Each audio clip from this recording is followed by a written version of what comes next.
Coucou, c'est Claire. Donc pour continuer notre voyage au cœur du mag numéro 9 sur l'intuition, je voulais te parler des applications de l'intuition, des applications opérationnelles de l'intuition et des applications de prédilection, on va dire.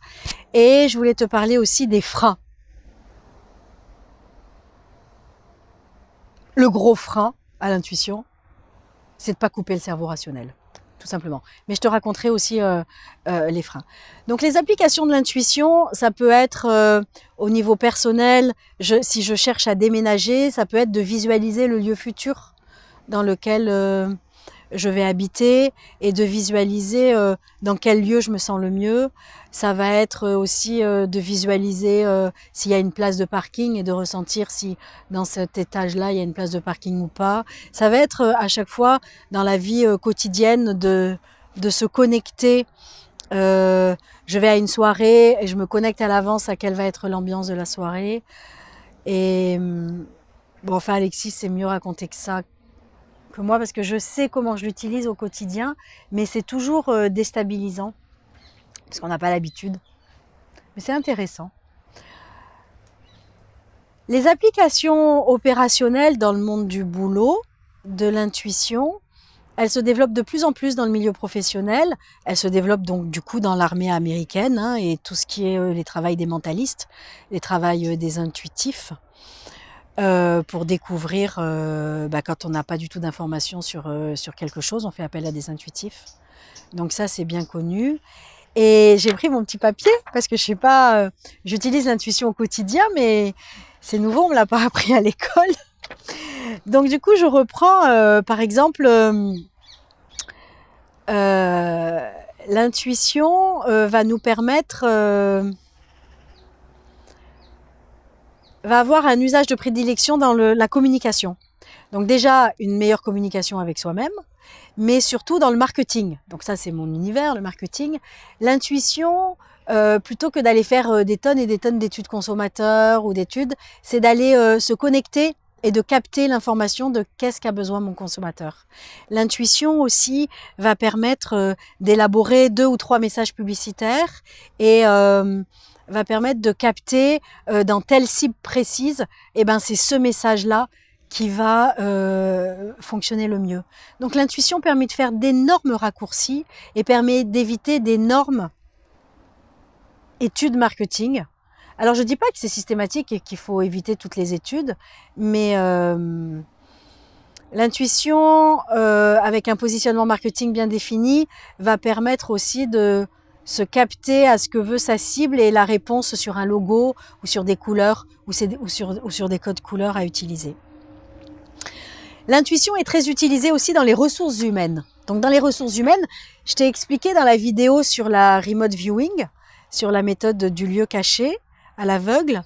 On commence la méthode par un artefact. Donc on peut chacun laisser sa main couler et avoir une codification avec soi-même. Et donc du coup, si c'est fluide, on dit qu'on va bien s'entendre avec la personne. Et si c'est carré et très anguleux, on va dire qu'il va y avoir des frictions et que par exemple le candidat peut-être ne répondra pas bien au poste. Donc ça, avant de rencontrer un candidat, certains responsables des ressources humaines utilisent leur propre méthode pour avoir a priori leur perception intuitive sans voir la personne, puisque l'intuition, je te l'ai déjà dit, marche à l'aveugle. L'intuition est non locale, on n'a pas besoin d'avoir la personne en face. Elle vise justement à aller chercher une information que l'on n'a pas, dont on ne dispose pas. Et ensuite, on va pouvoir matcher notre intuition avec l'interrelation avec la personne. Alors là, on me dit aussi la gestion de dissensions, de difficultés entre collaborateurs ou alors des décisions personnelles de carrière. Toujours cette étude intuitive. L'intuition est utilisée aussi dans les domaines de la finance. C'est ce que je te disais quand l'incertitude est très forte. Alors, ne me demande pas comment, parce que moi, je suis pas financière. L'intuition est vraiment très, très utilisée dans l'entrepreneuriat. C'est-à-dire que Alexis Campion et son équipe sont à même de définir sur des nouveaux territoires de business, de se connecter, plutôt que de copier les business models ou celui de XB23, alors que le marché évolue toujours.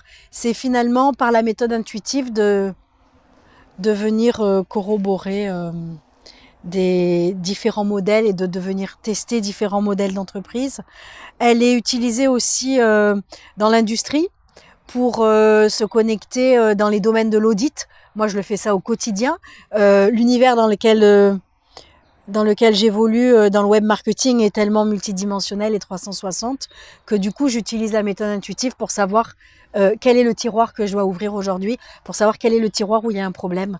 Et à chaque fois, j'ai la réponse de là où il y a le problème. Et effectivement, je découvre le poteau rose. Mais j'utilise énormément la méthode intuitive pour aller chercher là où il y a le dysfonctionnement, quand j'ai confiance en moi.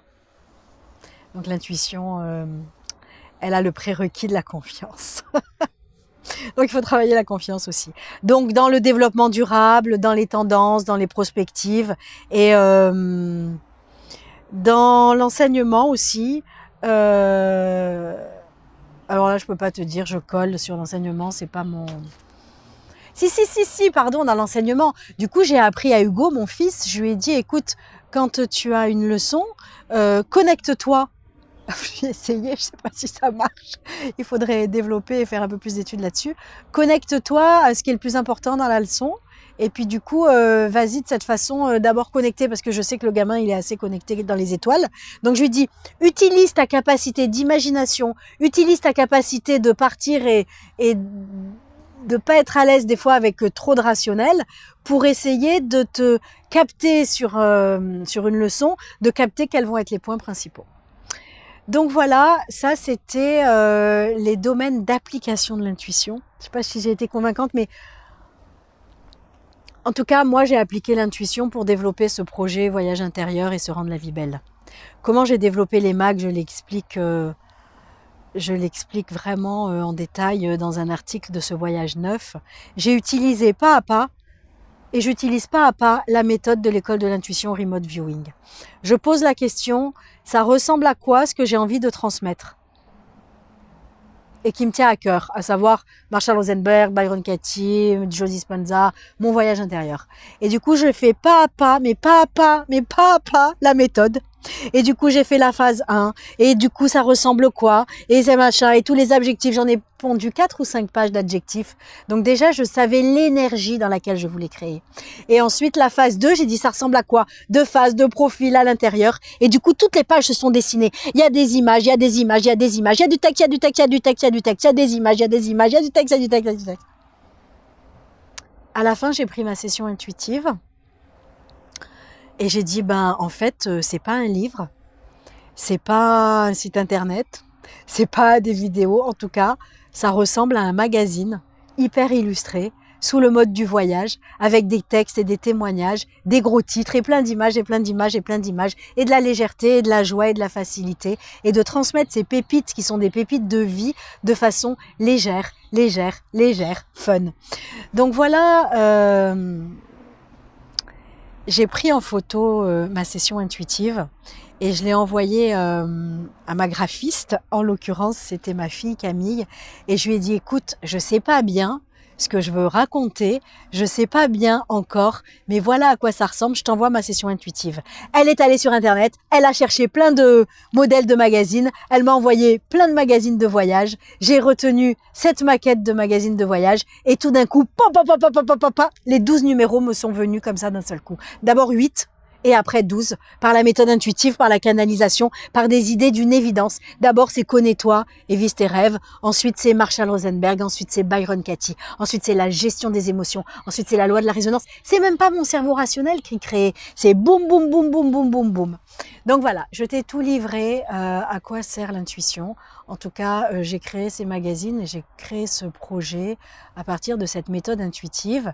Et depuis, j'utilise encore cette méthode pour réaliser quelques études ou quelques projets. Et les freins à l'intuition, c'est vraiment la gestion de nos émotions. Les freins à l'intuition, c'est les blessures du passé. Les freins à l'intuition, c'est quand quand la boussole émotionnelle vient perturber la boussole intuitive. Oh, c'est bien dit ça. Les émotions, qui sont the end product of the past, dirait Joe, c'est-à-dire qui sont un produit final du passé. Quand l'émotion arrive dans notre vie, c'est qu'on a appuyé sur un bouton qui est une blessure du passé. Donc en fait, quand on n'a pas maîtrisé et digéré ses émotions, on a une perturbation émotionnelle, comme un petit cyclone. Et en même temps, le canal intuitif, il utilise aussi ce canal émotionnel pour recevoir l'image, pour recevoir le son et pour recevoir l'information. Donc le véritable frein à l'intuition, c'est nos perturbations émotionnelles, c'est deux, une cohérence cardiaque pas très bien cohérente. C'est-à-dire que quand on n'est pas cohérent dans nos émotions, on ne va pas pouvoir faire appel à l'intuition. Donc le premier frein, c'est les blessures émotionnelles, parce que ça utilise la même voie. Et le deuxième frein majeur, c'est le cerveau rationnel. Donc pour pouvoir avoir accès à ton intuition, c'est coupe le cerveau rationnel. Et j'ai pas trouvé de meilleure image que celle de Jeffrey Allen dans sa formation dualité sur la maîtrise énergétique, où il y a vraiment quand même 2 semaines entières qui sont dédiées au travail sur l'intuition. Et du coup, il explique bien comment les mots et les images qu'on a dans la tête doivent être d'abord nettoyés pour pouvoir faire place au canal intuitif. En fait, Jeffrey, grâce à lui, j'ai eu une image dans la tête. J'ai mis comme... comment ça s'appelle ? Un compteur de voiture, là. Un cadran où on montre la vitesse. Et donc du coup, quand notre cerveau rationnel est à pleine vitesse, il va à 200 km/h, il est comme ça. Et Jeffrey, il nous dit de visualiser dans sa tête, en haut de sa tête, de visualiser ce cadran de notre indicateur de vitesse de la voiture et de le mettre à 0. Donc en fait, quand je suis à 200 à l'heure, c'est mon cerveau rationnel qui est déployé à tout crin. Je suis en onde bêta, je suis en onde hyper connectée, je suis en cerveau rationnel, je suis comme ça. Et puis du coup, pof, volontairement dans ma tête, j'ai appris à avoir la vision de dire, frap, je chante le cerveau rationnel. C'est pas facile, mais en tout cas, je te livre cette pépite que cette image m'aide et elle permet justement à la boussole intuitive de mieux s'exprimer. Voilà ce que j'avais à te dire sur les applications de l'intuition, sur comment je l'avais appliquée très concrètement dans mon job et quels sont les freins à cette intuition. Merci d'avoir passé ce moment avec moi et je te dis à bientôt.